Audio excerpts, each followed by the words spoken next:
Welcome to the Hive Live. Every Thursday at 2 o'clock. Go to if you're watching the replay of this on YouTube, go to the reagenthive.com and register to get all the notifications and the links. There's a bunch of resources and things that we'll be sending out, tools and other videos and other things. This here, the Hive Live, the purpose of this is just we're trying to build a community we can grow together. It's just a place where we can meet, share strategies, ideas, and network really ultimately. And perhaps we can find some referral partners along the way. Would be a good bonus there. So thanks for joining us. Just how the Hive Lives work. We hop on live. Everybody's welcome. It is broker agnostic, non-denominational. It doesn't matter who you're with. We don't discriminate against anybody. Everybody's welcome. And like I said, when we go on to once we're done with the presentation. Today we have a great presenter. I'm gonna introduce her in just a moment. Once we're done with the presentation, we're gonna turn off the recording. So I'm sorry if you're watching on YouTube, you're gonna miss the discussion and the actual masterminding Q&A discussion.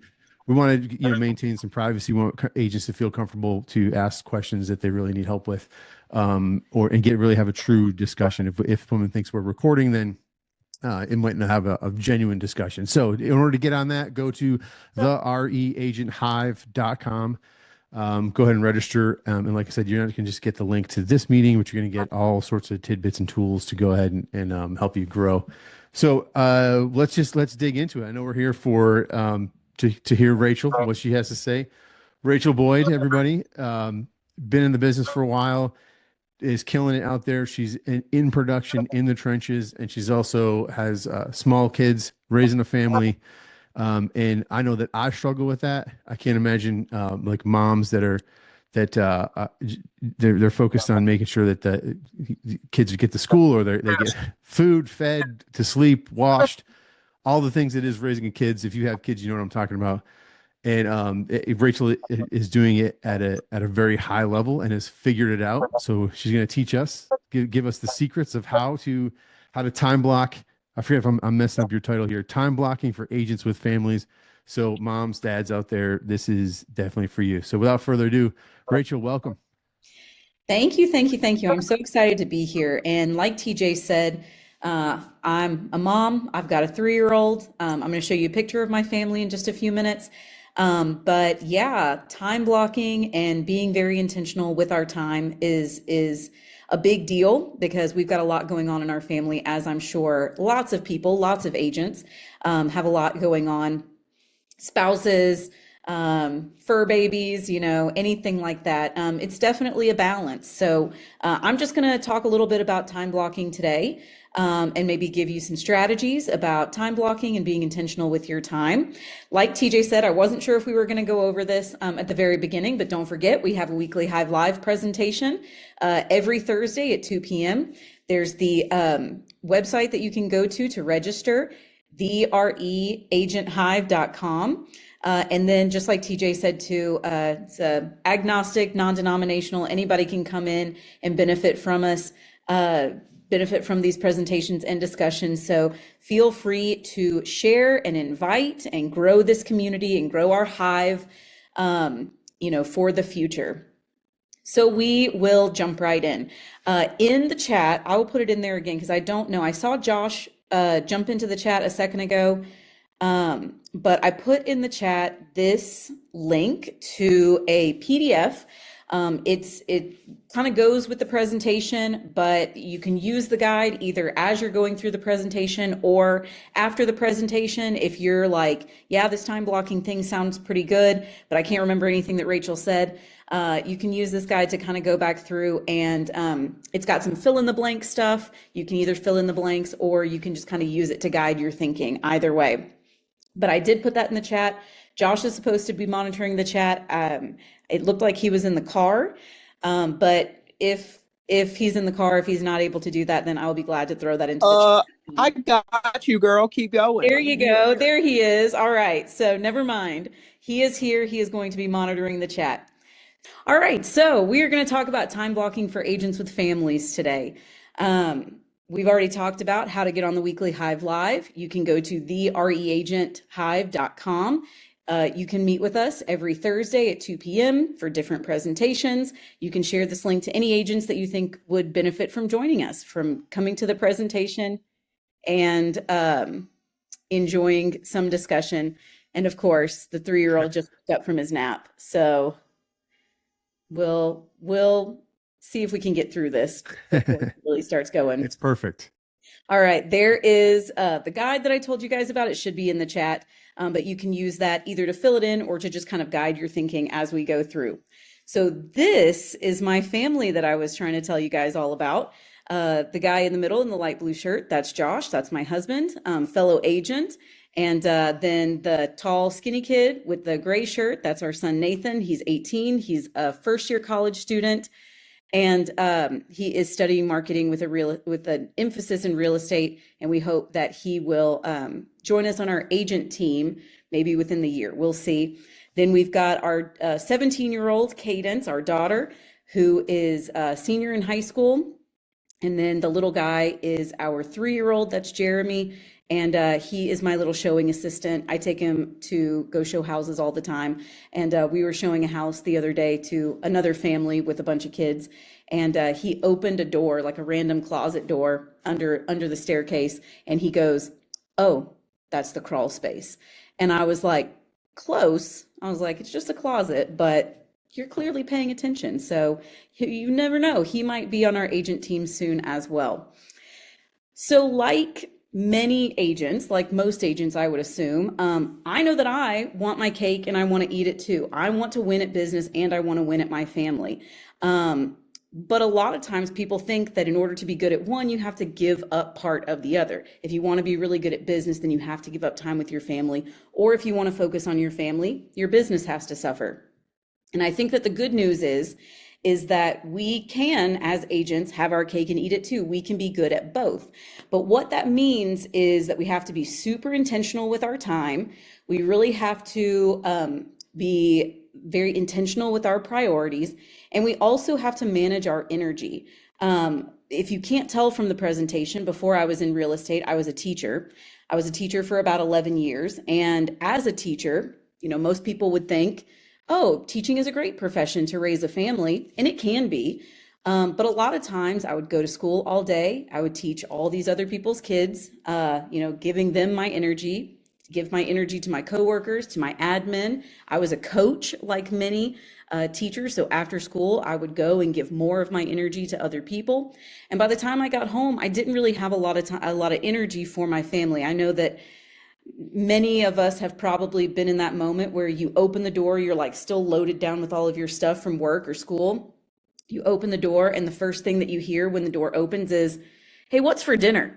And you're like, I haven't even put my stuff down. At that point, my energy is depleted and I really just want to snap at people because, I've given all of my energy to other people. So we really have to be very intentional with our energy management as well so that we can win at both business and at family. So I would say that time blocking is a really great advantage that you can use to win at both business and family and really prioritize your energy and really be intentional with your time.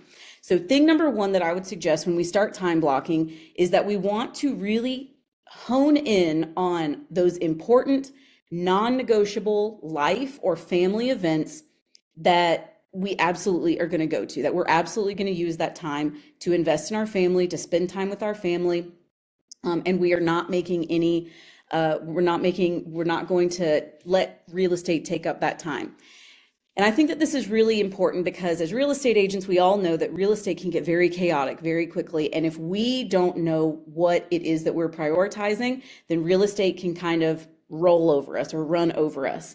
As I was getting ready for this presentation, this little sticky note really stuck out to me. And it just says, if you don't tell your calendar what matters most, then your clients are going to tell you what matters. And of course, all clients think that they matter the most and that their problems or their offers or their showings all matter the most. Your phone is going to be pinging or ringing off of the hook with people that think that their emergency is the most important thing that you should really prioritize at that moment. So time blocking is really kind of how you protect your time and protect those kind of non-negotiable moments for our families. And so here are just a couple of important times of the week or important times of the year for me personally. I'm sure it comes as no surprise to any of us that I was getting text messages on Christmas morning about real estate. But I put my phone on do not disturb. I was like, nope. I was like, it's Christmas morning. I'm not answering these text messages. I'm not answering these calls. Like, you guys can wait because this is time with my family. All five of us were together. And I was like, I'm not giving up this time. TJ knows this life. He's got kids in band. Friday nights in the fall, that's marching band season for us. And so I know for us, Josh and I were at Noonan High School supporting Cadence, our daughter, in the marching band. And so I might send a text message or answer a phone here or there, but generally I was there to see my kid and watch what she was doing and how she was interacting with the marching band. So, and you guys feel free to chime in. What events or times are important to you and your family? What are some non-negotiable moments for you that you're like, this is specifically for my family? Sunday morning church. Yes, exactly. I got that one as well. We have a strict no cell phone or electronics at all during dinner. Like that's like a sacred time. Yes. And the older your kids get, the harder it is to get to sit down for a dinner. So I think and sometimes it's the only time you see your teenager. So Yes. that's important to us for sure. 100%. Rachel, last summer, Go ahead and start with that. yeah. So last summer, I made a decision I was going to try and refrain from working Sundays. Mhm. And I used to do open houses on Sundays, so I was really anxious about what that would look like for me.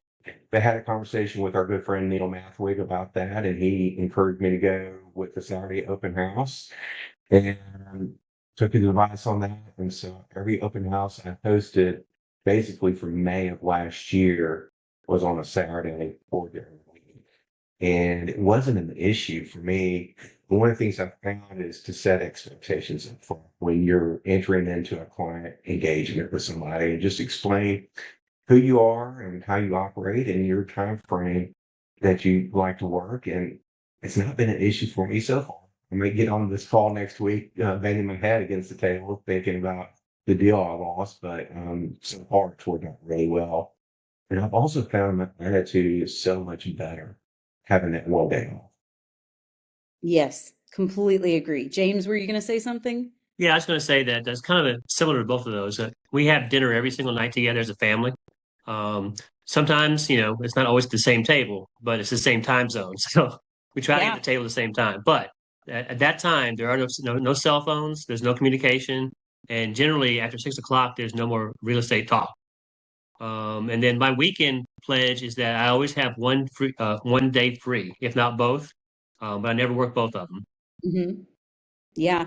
I think that, a lot of us had the exact same answers. We talked about Sunday going to church. We talked about eating dinner with our family. TJ is absolutely correct. As your kids get older, like our daughter is, like I said, a senior in high school. And like sometimes she comes in and goes straight to her room and goes right to sleep. And we just kind of wave at her on the way, like, it was good to see you.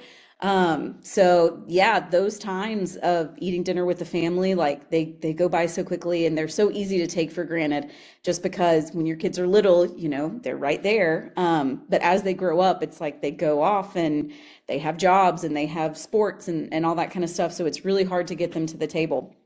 But yeah, and I love what Frank said about just explaining that up front and being very intentional, very transparent about, hey, I've got this, but, I'm not doing open houses on Sunday or, at 6 p.m. that's when I eat dinner. And just kind of being upfront with clients. And I think that most people would understand. I mean, most people are probably doing the exact same thing at their home as well. So, I think just being upfront and setting those expectations is really great. And then using those times that you already know that you want to prioritize into that time blocking schedule.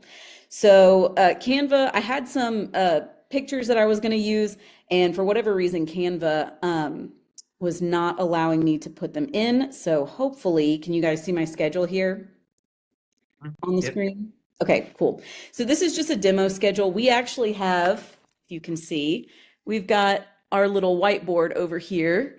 And the last week of the month, I go through and I schedule out for the next month. And like I said, our daughter was in the marching band, so I scour that band website to look at every single practice, and I put that down on the schedule. With Josh's schedule, I look at, where anything that's happening with Point University, or if he has to travel, I write that in. Anything that I've got going on, and as you can see, I like to color code as well. So I really try to plan out for the entire month all of those important things that I know that are on the calendar, that it's like, all right, we're working around all of these times. And some of them are real estate related. And then some of them you can see like in the red, these are just kind of like doctor's appointments or events that we're going to. You can see I try to do the school schedule as well. So I know when the kids are in school versus when they're out of school, like for MLK Junior Day this upcoming Monday. And then I just try to put everything as it comes in, just making sure that I don't overschedule or double schedule, that kind of stuff. So once we get all of those priorities, once we get those non-negotiables into our schedule, part 2 is now we're going to focus on those IPAs, those income producing activities. And, I think we all know Neil Mathweg, and we kind of know his 3-pillar plan. So if you've done that before, you kind of know like, all right, these are the activities that I'm really going to focus on. So that's really helpful to know. You can put those into your schedule. You can do like, if you know that you have like a high energy part of the day where you're like ready to go. I know Josh tends to drink a lot of coffee in the morning. And so he is like high energy starting at the very beginning of the day. Then it kind of dips in the afternoon, right after you eat lunch, suddenly everybody gets really sleepy. And then you might have like another burst of activity in the afternoon. So schedule those really productive, high energy times first. And then if you know that there's going to be a dip or a lull, maybe do, if there's paperwork that needs to be done or more administrative tasks, then you can kind of put that in where those kind of more low energy parts of the day are going to be. So again, feel free to jump in, but what are your 3 income producing activities? What are the things that you like to focus on? And what would be those things that you start time blocking into your schedule? Everybody's favorite, phone calls. Yes, cold calls. Yep, picking up that phone. And I know we've got a lot of agents. I know TJ does his call the damn leads every morning, starting at 8 or 9 a.m. I think Dakota did that for a while. Samantha does that. She's got her list of FSBOs that she calls every single morning. I was fortunate enough that she let me get on a Zoom or a Google Meet with her one day, and I just watched. I watched her do it, and I was like, man, she is a boss at this. So yeah, absolutely. Cold calling. Like Frank said, they've got some open houses going on. Any of those income producing activities that we're doing. And let's see, I've got a picture. So it might look something like this, where we've got 9 a.m. to 10 a.m. We are time blocking that, where we are calling our leads or doing follow-up calls. Maybe from 10 to 11, we've got our listing presentation, or maybe we're making some content for our YouTube pages or our social media. We're building in a little bit of flex time, which is also really good for time blocking, because we all know that real estate can get off track really quickly and get really chaotic if we've got a lender that calls us and is like, oh, the appraisal's got conditions or something like that. And it's like, okay, that just threw an entire wrench into my entire day. So I got this little flex time where I can kind of figure this chaos out really quick. Maybe in the afternoon, like I said, we've got a little lull, so we're doing emails, paperwork for clients, etc. And then maybe in the afternoon, when we get our second wind, we're doing our showings with clients before coming home and spending more time with the family. So there's a little sample time blocking daily that you can use. There we go. And one of the big things is with time blocking, that time blocking isn't meant to create a rigid schedule necessarily, where you have to do this for 2 hours. You have to do this until right at 2 p.m. But really what time blocking is meant to do is to create purpose for each day.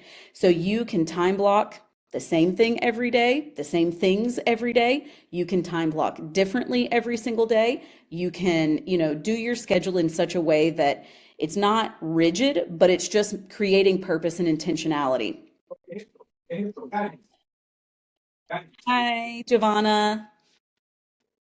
Hey, can you hear me? I can. Thank you so much for Yeah. being here.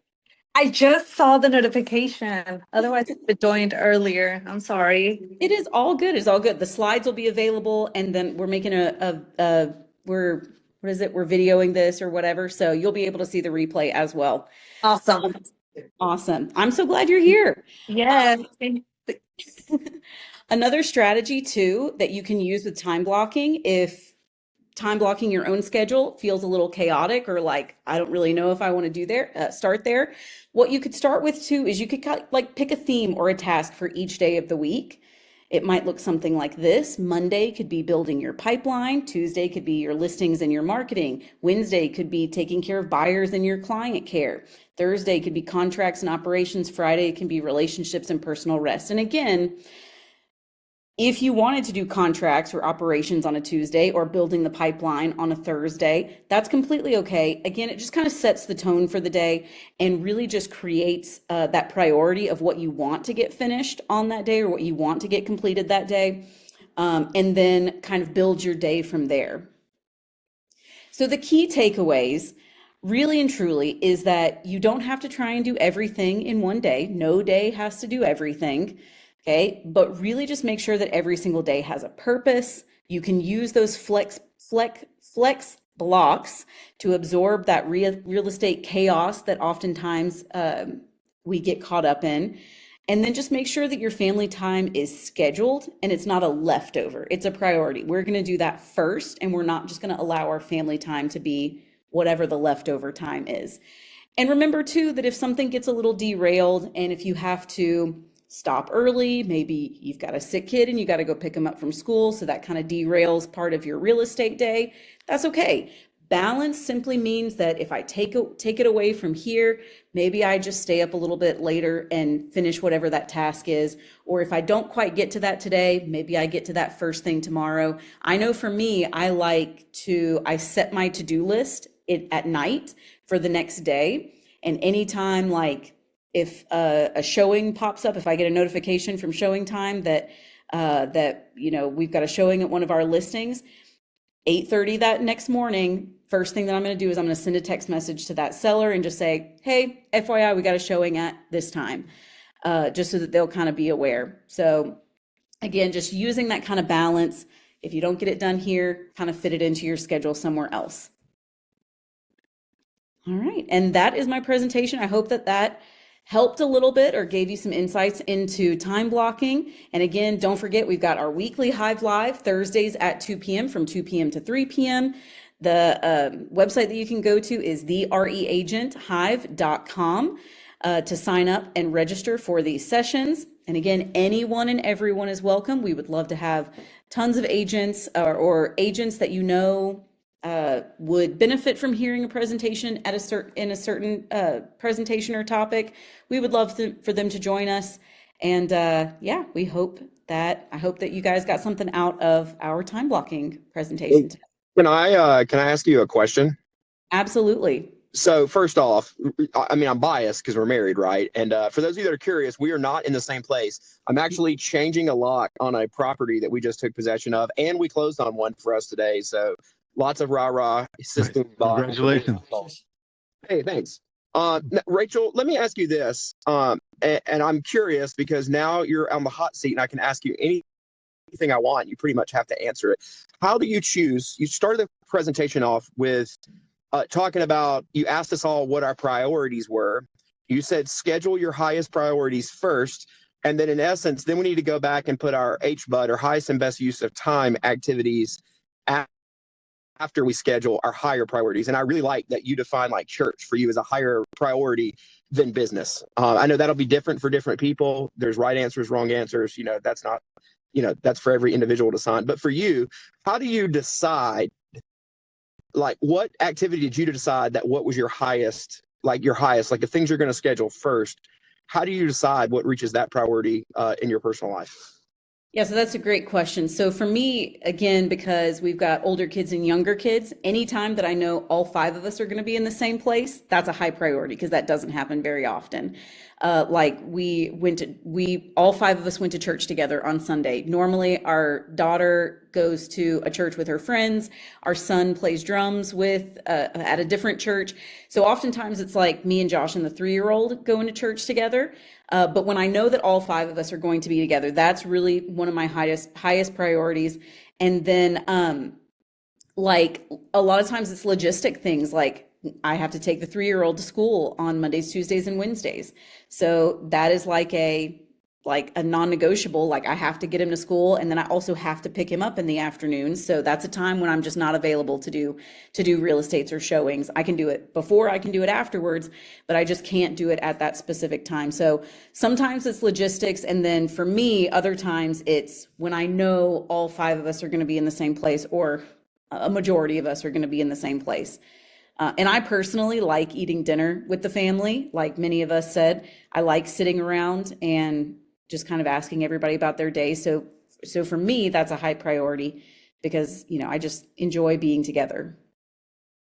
Awesome. And it's, people can struggle with this. I know that if you're watching and you're struggling with this, it can be done.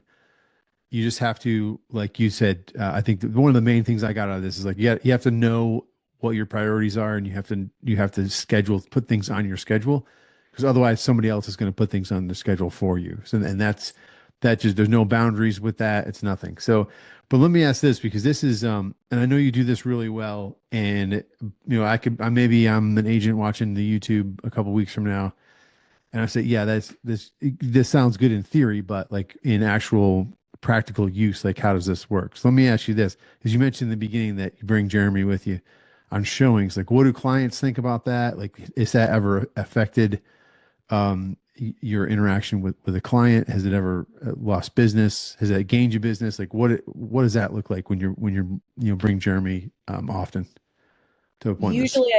Usually I ask before I just show up with him. I'll say like, hey, I got a 3-year-old. You okay with him tagging along? Most people are completely fine. I don't think I've ever had anyone tell me no. But usually I do ask and just say like, hey, I got this little kid. He's my assistant. He's my showing agent.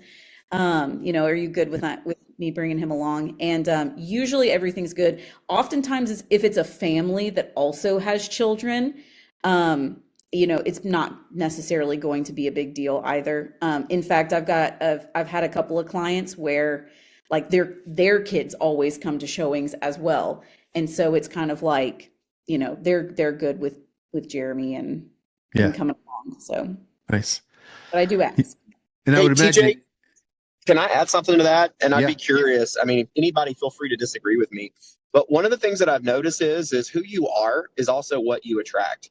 And so what I've noticed since we've had Jeremy over the last 3 years, maybe, especially because investors, they tend to be more business minded. There might be one or two, maybe they get annoyed, whatever, I don't know. I've never had anyone say it. But on the flip side, the number of people that have chosen to work with us because we have kids and we're our most authentic self when we prioritize our family, and people see that. And I think people then suddenly want to work with agents who are in that space. And I think that's important to mention on this call because we have kids, and I know we have, single folks or folks whose kids are out of the house that have different stories. But like Dakota's on the call. Like Dakota's an outdoors person and he's posting deer stuff. I would imagine he probably attracts clients that like to deer hunt. Or Robert flies in planes, and so he's always talking about flying in his plane. So he attracts people who fly planes. So to kind of add to that, I guess just to recap and in my long-winded narrative, it's if you are your authentic self, you're going to attract more people to you that are also that same version of authentism. I wrote that word up. Thank you. Nice. Authentism. It's going to be in Webster next year. We had a closing this morning, and Jeremy came with us to the closing. And the closing attorney that we use, they give out little flashlights as closing gifts, and they gave Jeremy his own flashlight, and he was just over the moon excited. Nice. Yeah, I think that's where I'm glad you mentioned that, Josh, because that's what I was kind of alluding to. That in my experience, you attract the like people. So if you try to pretend that you're something you're not, you're going to attract the wrong kind of people. So if you're just out in the open, like, yeah, I got kids, like part of the reason I got into this business is so I could spend more time with my family. So oftentimes my daughter's with me when we go show a house. She's getting a little older now, so she sits in the car and reads a book. But when she was a little bit younger, she would come in and she'll remember that for the rest of her life. She'll remember coming to work with dad. So I think it's definitely a cool thing, and you definitely attract the people that you want to attract rather than pretending something you're not. For example, I'll just throw this in there before we get to the Q&A, but when I first got into real estate about 8 years ago, I had, my headshot was with me. I had a tie on and it just wasn't me. I didn't feel comfortable. And I was like, why am I attracting people that I just don't seem to jive with? As soon as I took the tie off and went a little more casual and was starting to be more comfortable with being myself in business, that's when I started to really connect with my clients. And when I started bringing my daughter, like, hey, just it's, it is what it is. My daughter's not in school today, or it's summertime. Like, I'm not leaving her home by herself, obviously. So she's coming with us. And that's when you started attracting, or I started working with clients that I connected with at a deeper level, I guess, if that makes any sense. So cool. All right. Well, we're gonna kick the recording off right now. If you're watching on YouTube, make sure to go to the reagenthive.com. Register to get all the good info. On one quick thing, we're doing a swarm. So we're calling the in-person events the swarm.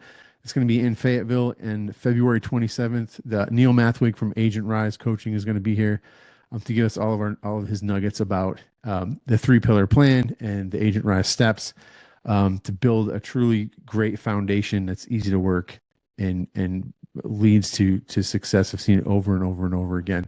So he's going to be here. He's got a book. Everybody's going to get one of his books for free. So make sure to save the date on that. We'll send information out on that, but make sure you got to be registered to get the information. The reagenthive.com. Go put your name in there, and we'll get that information to you. No spam, I promise. So with that, we're going to kick the recording off. Thanks for joining us.